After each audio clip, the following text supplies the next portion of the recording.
Are Chelsea Football Club in a league of their own when it comes to spending money? Stick around as we ask questions such as why are they spending so much this season? Why so much in January? What are the priorities for the club? What, if anything, needs to be done to safeguard the club's future? What's important in the context of an ever-changing FFP landscape? And does any of this really matter? Just as a disclaimer, this video is being filmed just before the end of the transfer window, so the figures that are being quoted might already be out of date. The video will be released just after the end of the January transfer window, and there is still a lot of business to be done. So feel free to update us in the comments below about the activities from Chelsea and any other football clubs that we're quoting. Just for some context, 4 English clubs consistently spend more than most, and that's since the start of the Premier League. So we'll focus primarily on those 4 clubs, being Chelsea, Manchester City, Manchester United, and Liverpool. Since the formation of the Premier League, Chelsea topped the table with €3 billion of spend since 1992. Closely followed by Manchester City with €2.6 billion of spend, followed by Manchester United at €2.4 billion and Liverpool at €1.9. If we take a slightly different cut-off and look at the spend since the Abu Dhabi takeover of Manchester City therefore become top of the league, with the spend on player transfers of €2.3 billion, closely followed by Chelsea at €2.26 billion. But what has happened in 2022-23? In the first year that Todd Boehly and Clearlake Capital have been in charge of Chelsea, they have spent €490 million.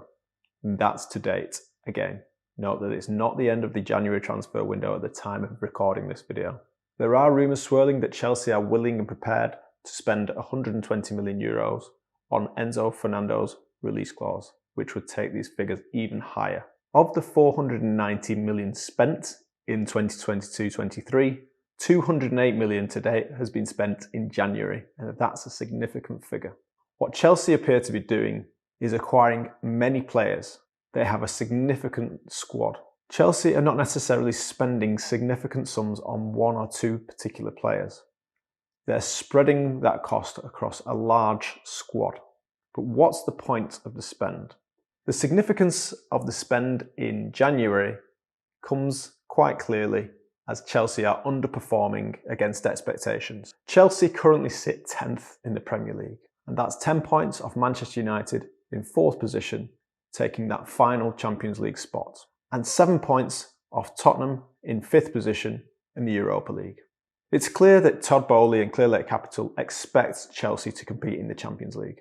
After all, they've won it in the past and will have ambitions to win the Champions League in the future. I'm sure that the ownership group will also want to be able to compete in the Premier League as well as European competitions. And generally, the amount spent on players and wages correlates broadly with success on the pitch. But it's not always the case. So in answer to the question, what are the priorities for the club at this point? The ownership group are trying to ensure qualification to the Champions League.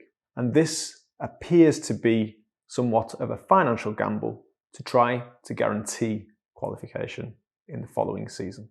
We will have to wait until the end of the season to see whether that gamble pays off. Before we answer any more questions around FFP or whether the actions of Chelsea may impact other football clubs, let's answer the first one. Many football clubs have a reputation for being poorly run and poorly funded, with some owners taking community assets and turning them into their own toys for their own financial benefit, potentially, or even just as something to play with.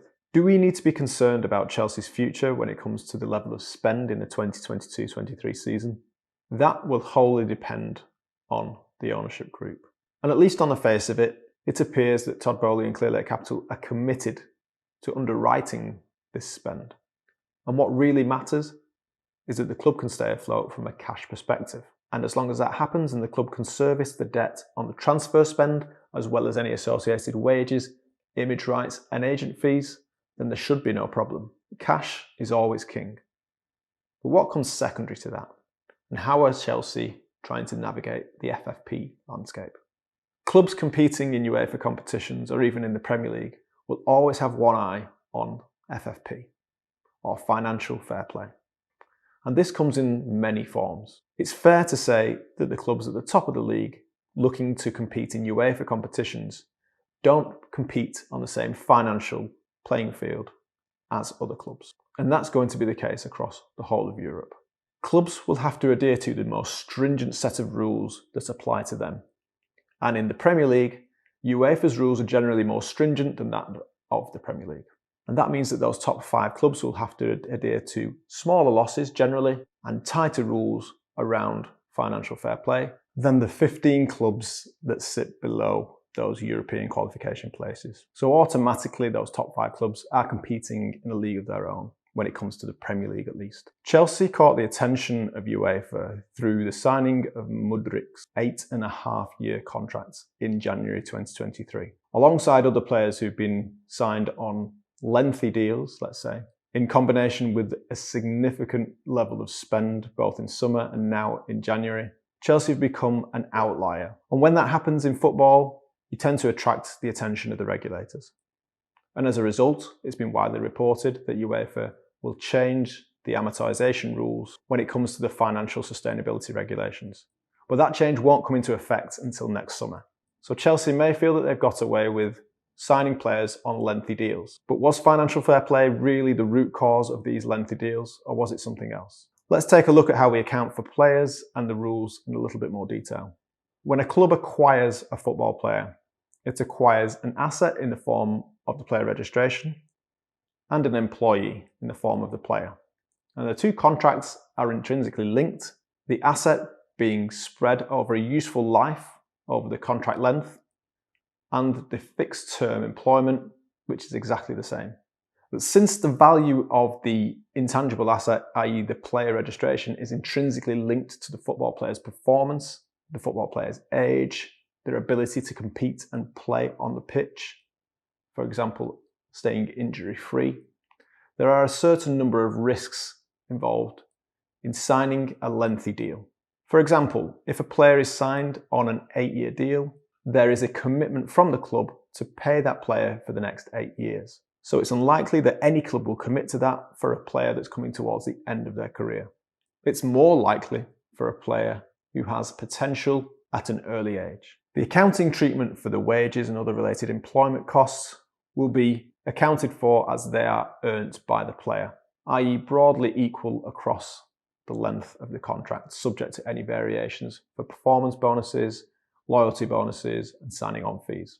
The cost of the transfer fee is capitalised as an intangible asset, and industry practice states that that cost is amortised or spread across the length of the player's contract. So the longer the contract, the lower the cost of amortisation that hits the profit and loss account each year. Shorter contracts mean a higher value that's going to be hitting the profit and loss account every year. If we go back to the start of the video, we quoted Chelsea to be the highest spenders in the Premier League at €3 billion.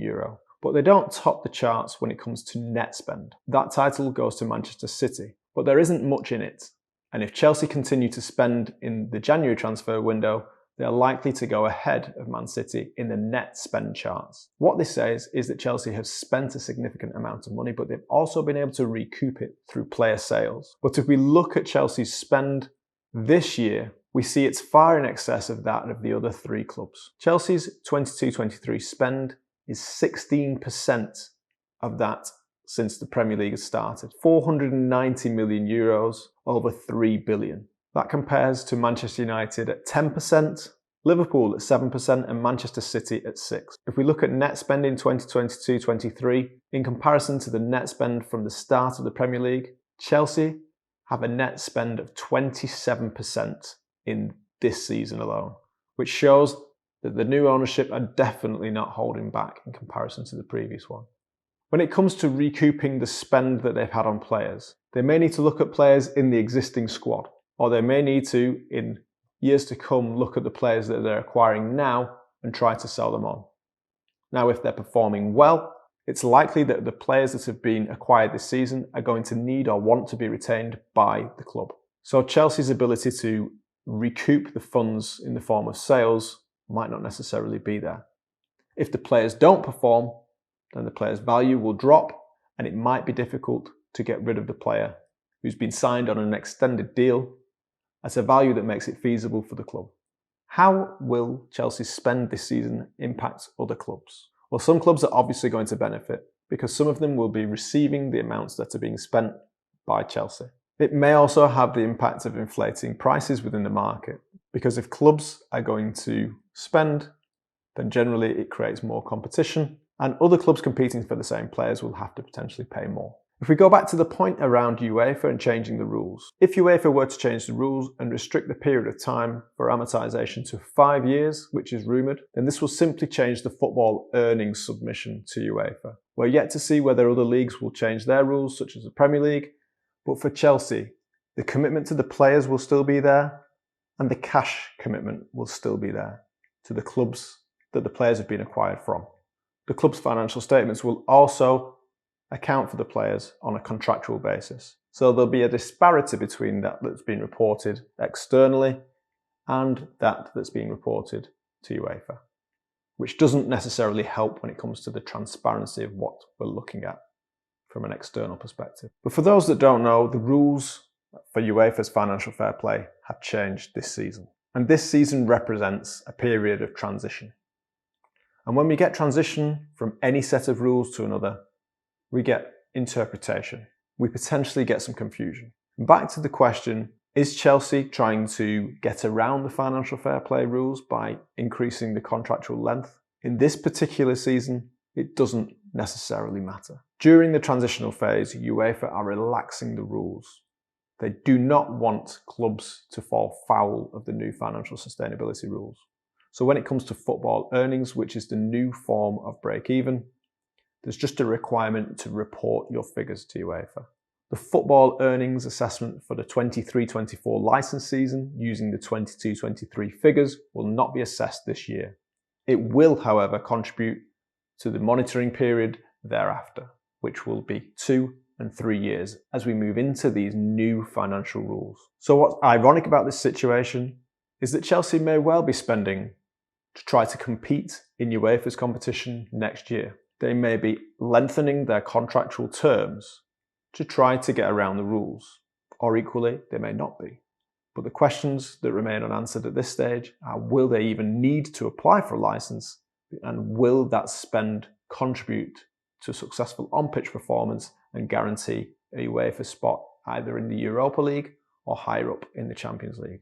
We'll have to wait till May to find out. One other question that comes to my mind when I think about Chelsea's spend and the reaction from UEFA and from people who have commented in general. After all, even The Times is reporting on UEFA potentially changing their rules as a result of Chelsea's actions this year.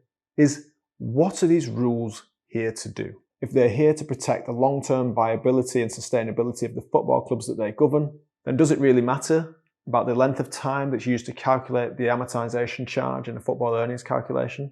The answer's got to be no. Because the cash requirement will not change, and the accounting behind it will not change. It's just the submission to UEFA, and this will act as a leveller across the whole of Europe. Because it's not just Chelsea that will have signed players on deals longer than 5 years. Other clubs will definitely have done that in the past. It's just that they may not have done it in combination with spending so much. And obviously, when you do so, you attract the attention of the regulator. And ultimately, the regulator will respond. And this is a very clear sign from the regulator that any competitive advantage will be closed immediately. So that suggests that the rules are not necessarily just there to sustain the football club. If they were, they would need to cap the amount that could be spent, because it's cash that's the most important thing. And when we rely on accounting rules such as amortisation, then clubs will automatically find ways around them. What do you think about the new rules? Should they be more focused on cash if they need to sustain football clubs? Or should these rules focus primarily on accounting, which we all know can be worked around? My name's Neil Wood, and I'm a football finance professional. Thanks for watching. If you liked the video, hit like and subscribe for more.